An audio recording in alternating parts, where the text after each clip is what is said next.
let's look at how to download Code42 cases.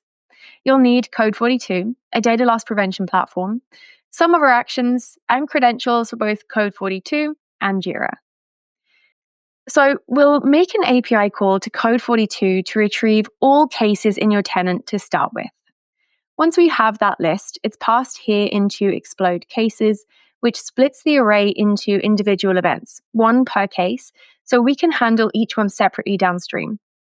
Next up, we have a deduplicate action. So it checks each case number against the last 1,000 it's seen. If it has been processed already, it's going to get dropped here. And this is really key for preventing duplicate alerts and Jira tickets every time the story runs, which we don't want.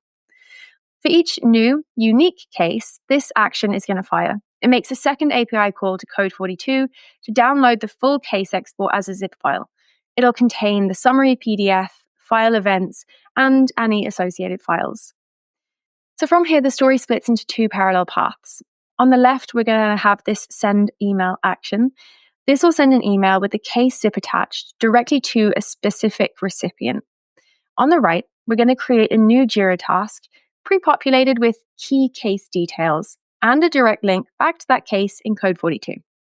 Then to finish up, we have this add attachment. This will attach the same zip file to the newly created Jira issue, just going to keep everything in one place for your security team to action.